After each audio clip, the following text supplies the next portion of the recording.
Imagine humans at the dawn of the Stone Age, dabbling with simple tools: hammerstones, stone cores, and sharp stone flakes. Now imagine them using these tools for the creation of more complex tools. Here is where the seeds of manufacturing lay.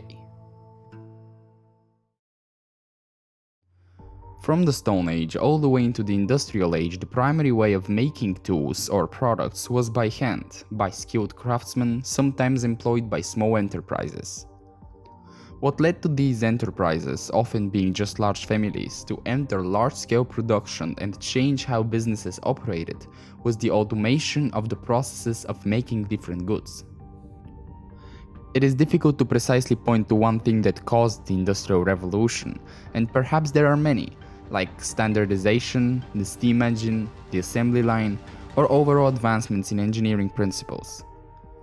But what automation really did was it substituted a big portion of the labor that would otherwise be done by humans by transferring it to their tools.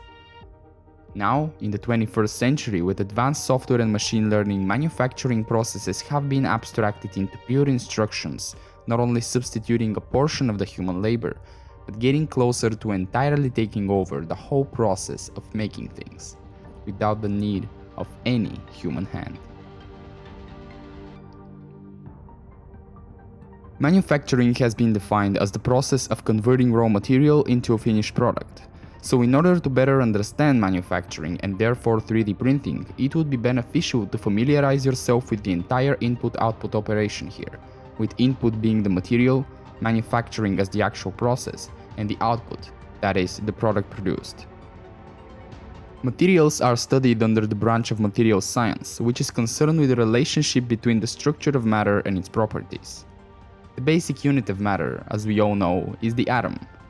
By understanding the structure of a single atom and the interactions between many atoms, you would be able to figure out how these building blocks form higher order structures at different scales, from the nano to the micro to the macro scale, and how at our scale these structures manifest as different properties: mechanical, electrical, chemical, magnetic, thermal, and optical properties.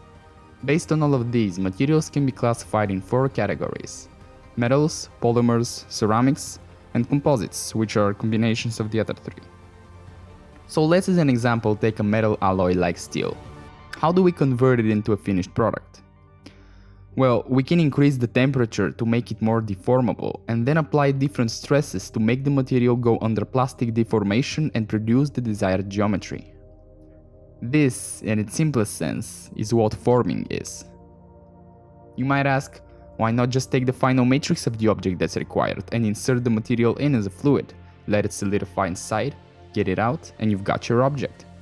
Well, this is called molding or casting, and along with forming falls under the category of primary manufacturing processes. Primary processes are used for more general geometries.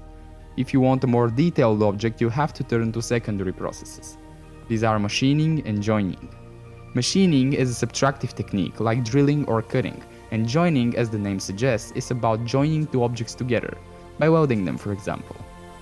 I've simplified the ideas a lot, and the truth is, there are many different classifications and variations of these processes, but my goal here is to convey to you a general sense of how things are. All of these are known as traditional manufacturing techniques, and are contrasted with additive manufacturing, also known as 3D printing. 3D printing merges the boundary between primary and secondary processes by being able to manufacture extremely detailed and complex objects in one setting. Not only that, but perhaps more important, is that it also manages to bridge the gap between the physical and digital worlds. Here's how it works. A computer-aided design or a CAD model is sliced into layers and converted into G-code by a software. What's G-code? A set of programmable instructions that tell a robotic unit how to move. A 3D printer, more specifically an FDM printer, uses the instructions to move a nozzle that's extruding filament and print the first layer of the sliced model in an XY coordinate plane. Here is where the similarities with 2D printing end, as the extruder moves up the Z-axis and begins printing the second layer. And so it goes. And at the end, you have a fully printed 3-dimensional object made just from code. The 3D printing method here is called FDM, which stands for Fused Deposition Modeling, one of the most well-known 3D printing technologies. Two other important ones are SLA and SLS, which stand for stereolithography and selective laser sintering. Both of them, instead of using the G-code to move an extruder, use it to direct the laser to print the first layer on a photopolymer resin or powder, respectively, allowing it to harden. Then the second layer begins printing as more material is introduced below or above the previous layer, respectively. SLA was the first 3D printing technique to be patented by Chuck Noe, who later founded 3D Systems, one of the largest 3D printing companies up to date. Followed after, SLS was patented by Dr. Carl Descartes and FDM by Scott Crumb. There are many other technologies that come after that, and a lot more are currently being developed. One awesome example is a type of volumetric printing known as CAL, or computer axial lithography, where a rotating hologram is being projected inside a rotating resin, making all points of the object manifest all at once.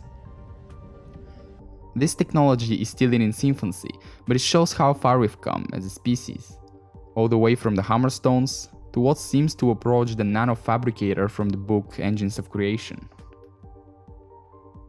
And now, the output. What products can be produced with these machines? Well, products based on their relatedness comprise different markets, and all of these markets comprise the economy of a given culture. Now, it would be foolish of me and also impractical to try and list all of these products or even markets, because there are so many of them. So instead, I'll tell you about the ones disrupted the most by 3D printing. As many other technologies, 3D printing was first used primarily in the research sector and for prototyping. But in 2006, when the patent on FDM had run out, it led to 3D printing entering the consumer market. Adrian Boyer, who had this idea of a self-replicating machine, started the RepRap project and was the first really to pioneer this frontier. After Boyer, companies like MakerBot and Formlabs formed. Now, 3D printing has created a community of hobbyists and enthusiasts and is steadily expanding into a more general consumer market. But what about industry? Remember the 4 types of materials I listed earlier? Well, 3D printing can use all of them, with polymers being the primary one. In recent years, however, metal 3D printers were on the rise, and in 2020, the American car manufacturer Zinger Vehicles unveiled the Zinger 21C, the first metal 3D printed hypercar. What makes it quite interesting is that because it is 3D printed, this allowed for the use of generative design and topological optimization. That is indeed one of the greatest advantages with additive manufacturing. It's interesting how, by telling a program to generate a structure using the least material possible, considering different stress parameters, the program will produce what resembles the organic structures found in nature. That's maybe because natural selection itself can be viewed as an optimization algorithm. But back on topic.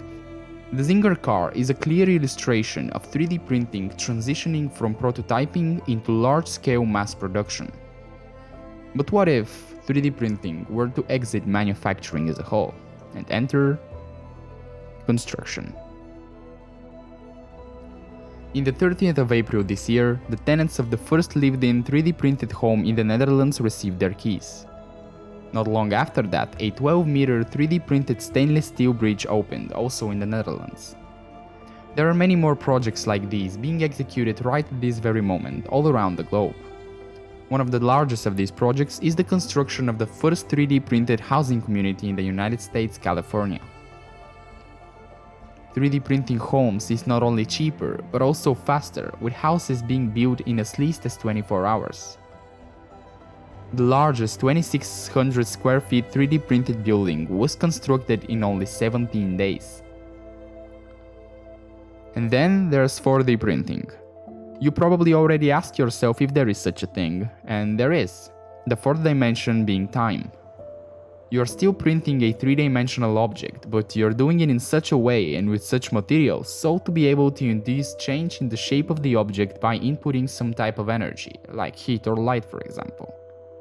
In the case of construction, this could be used to create self-assembling structures, which would otherwise be difficult, if not impossible, to build with standard techniques. 4D printing also has applications in other fields, such as biomedical engineering and smart materials. Now, some construction printers can use the materials found in their local surroundings, like the company Wasp that printed an eco-sustainable house from raw earth on site. If you take this a step further, you can print permanent habitats on the other planets and the moon without needing to transfer a big portion of the materials, saving energy in the process. This has already been conceptualized through the project Marsha, led by the company AI Space Factory, that set on a challenge to design the architecture on the Martian surface by creating a 3D printed structure capable of sustaining humans living there. Marsha also won NASA's 3D printed habitat challenge. As I am already speaking of the aerospace industry, the company Relativity Space is employing additive manufacturing in the building of rockets. It not only has the world's largest metal 3D printer, but is also able to print an entire rocket engine in 9 days and with very few parts. Relativity plans to take that process to Mars and manufacture the rockets there. Their first launch of a 3D printed rocket will take place later this year. In 2014, SpaceX also began using 3D printing, and in 2019, Blue Origin announced the construction of their $200 million 3D printed rocket engine factory. So aerospace has got itself covered.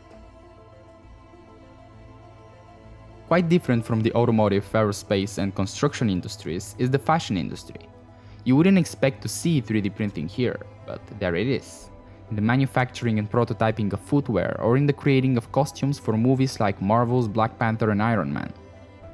Fashion shows are also benefiting from 3D printed dresses. Ultimaker was the first company to print a dress, and Electrolume is the company behind the first 3D fabric printer. Besides the look you can achieve with 3D printed clothes, there is a functional advantage for the production of smart fabrics and smart clothes. An example of that is the Keras of the Gaze, an interactive wearable which can detect other people's gaze and respond accordingly with lifelike behavior. It's created with the process of multi-material 3D printing. Another example is that of the researchers from Tsinghua University in China, who used a 3D printer equipped with a coaxial needle to draw patterns, pictures, and lettering onto cloth, giving it the ability to transform movement into energy. Imagine one day when our clothes would be able to sense, communicate, and actuate in their own intelligent way. All of these new advancements are sparking a new field of computational fashion, which is concerned with the design of the software, electronic architecture, and overall look of interactive wearable technology. The last industries I want to cover are the medical and dental industries. On one hand, you have personalized dentures that can be printed with a standard SLA printer, or a personalized prosthetic arm or leg that can be printed with an FDM printer. But on the other hand, you have an entirely new form of manufacturing, a type of biofabrication called 3D bioprinting. Bioprinting is the process of using living cells to 3D print artificial tissues. It involves mixing the cells with a type of material known as a bioink. The most common type of bioinks are hydrogels. These serve as a metabolic environment for the cells to replicate and grow. The process is very similar to FDM printing, and the applications are unbelievable. For starters, producing artificial tissues can help researchers test new drugs or therapies on them before moving to human trials. It could also be used to print artificial meat from animal cells.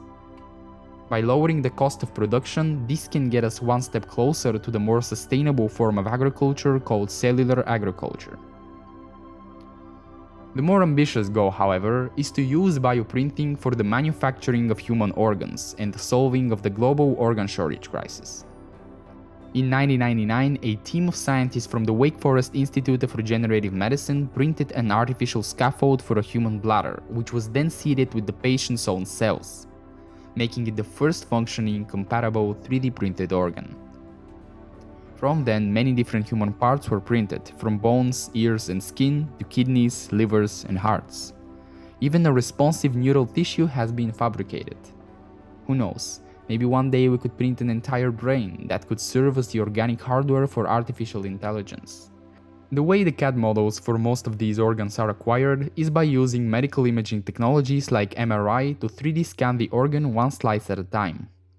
After you've got the model, the organ is either printed and then inserted in the body, or it is directly deposited onto your body, like in the case of skin. One of the major challenges of biofabricating organs is the difficulty of manufacturing tissues which have vascular networks. A big part of the challenge is gravity. Because of gravity, the soft and complex vascular tissue could easily collapse under its own weight. A solution to that is taking advantage of microgravity by printing the organs in space. I'll leave you with that here, and I want to close this off by saying that what really makes additive manufacturing a $12 billion industry is that it is able to collaborate with many other industries, and that is a criteria by which it could be labeled a fourth industrial revolution, and a 3D printer may one day acquire a title of a universal machine, able to create anything that one could possibly imagine.